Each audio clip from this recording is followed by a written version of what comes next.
வருகின்ற மக்களவை தேர்தலில் பாஜக தலைமையிலான கூட்டணி தொகுதி பங்கீடு என்பது கிட்டத்தட்ட நிறைவடைந்திருக்கிறது.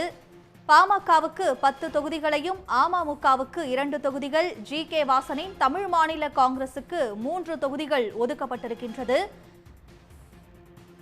20 தொகுதிகளில் பாஜக போட்டியிடும் என்று தெரிவிக்கப்பட்டிருக்கிறது. இது குறித்த கூடுதல் விவரங்களுடன் செய்தியாளர் குணசேகரன் இணைப்பில் இருக்கிறார். குணசேகரன், விவரங்கள்.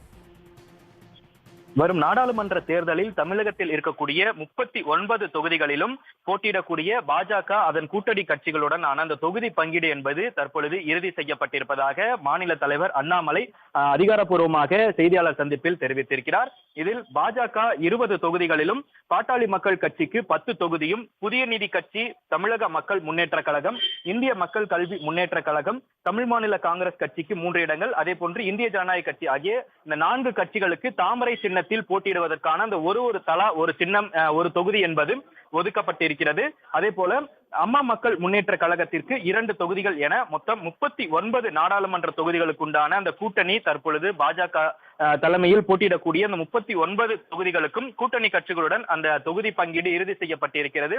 இன்று மாலை பாஜகவினுடைய முக்கிய நிர்வாகிகள், அதே போன்று தேர்தல் பொறுப்பாளர்கள் இன்று மாலை டெல்லி புறப்பட இருக்கிறார்கள். டெல்லி செல்லக்கூடிய இந்த பாஜகவினுடைய தமிழக முக்கிய நிர்வாகிகள் மற்றும் தேர்தல் பொறுப்பாளர்கள் ஜே.பி. நட்டா மற்றும் பாஜகவினுடைய தேசிய தலைவர்களை சந்தித்து பாஜக தமிழகத்தில் போட்டியிடக்கூடிய அந்த கூட்டணி கட்சிகளினுடைய அந்த தொகுதி பங்கீடு மற்றும் வேட்பாளர்களின் பட்டியலை வழங்க இருப்பதாகவும், இன்று மாலை அல்லது நாளைக்குள்ளாக தமிழகத்தில் பாஜக கூட்டணியில் போட்டியிடக்கூடிய அந்த 39 வேட்பாளர்களின் பெயர்களும் அறிவிக்கப்பட இருப்பதாக மாநில தலைவர் அண்ணாமலை அதிகாரப்பூர்வமாக தெரிவித்திருக்கிறார். அதே போல பாஜக கூட்டணியில் ஓபிஎஸ் அங்கம் வகிப்பார் என்ற எதிர்பார்ப்பு தொடர்ந்து இருந்து வந்த நிலையில் நேரடியாக 2-3 முறை பேச்சுவார்த்தை நடத்தப்பட்ட நிலையில் ஓபிஎஸ்க்கு 3 தொகுதிகள் வரை பாஜக கூட்டணியில் ஒதுக்கப்படலாம் என எதிர்பார்க்கப்பட்டு வந்த நிலையில் 39 தொகுதிகளுக்கு உண்டான அந்த தொகுதி பங்கீட்டினை பாஜக முடித்திருப்பதனால் ஓபிஎஸ்க்கு பாஜக கூட்டணியில் ஒரு தொகுதி கூட ஒதுக்கவில்லை என்பது தற்பொழுது தெளிவாக நமக்கு தெரிய வந்திருக்கிறது. ஓபிஎஸ் இந்த முறை பாஜக கூட்டணிக்கு ஆதரவு அளிப்பாரா அல்லது இந்த தேர்தலில் இருந்து பின்வாங்குவாரா என்பதை ஓ பன்னீர்செல்வமே செய்தியாளர் சந்திப்பின் பொழுது அவரே தெரிவிப்பார் எனவும் அண்ணாமலை கூறியிருக்கிறார்.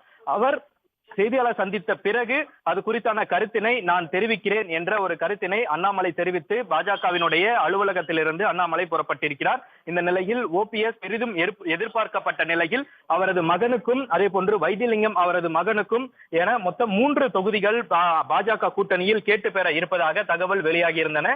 இந்த நிலையில் தான் அவருக்கு ஒரு தொகுதி கூட பாஜகவால் ஒதுக்க முடியவில்லை. அதே போன்று பாஜக நிபந்தனை என்பது விதித்திருந்தார்கள். ஓ பன்னீர்செல்வம் தாமரை சின்னத்தில் போட்டியிட வேண்டும், ஓபிஎஸ்ஸின் ஆதரவாளர்கள் போட்டியிட வேண்டும் என்ற ஒரு நிபந்தனை வைக்கப்பட்டிருந்தது.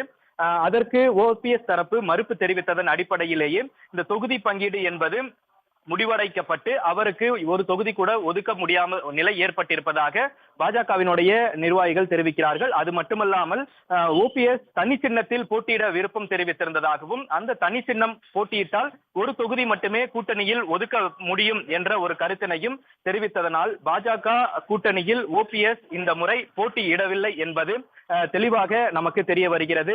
இந்த நிலையில் ஓபிஎஸ்ஸின் அந்த மாவட்ட செயலாளர்கள் கூட்டத்தில் என்ன முடிவினை எடுத்திருக்கிறார், ஒவ்வொரு நிர்வாகிகளிடமும் தனித்தனியாக ஆலோசனை பெற்றிருக்கக்கூடிய ஓ பன்னீர்செல்வம் விரைவில் செய்தியாளர்களையும் சந்திக்க இருப்பதனால் என்ன மாதிரியான ஒரு நிலைப்பாட்டினை எடுப்பார் என்பது இதுவரை தெரியவில்லை. ஒருவேளை பாஜகவிற்கு ஆதரவு நிலைப்பாடு மட்டும், தேர்தல் பிரச்சாரங்களை மட்டும் முன்வைக்க இருக்கிறாரா அல்லது தேர்தலில் இருந்து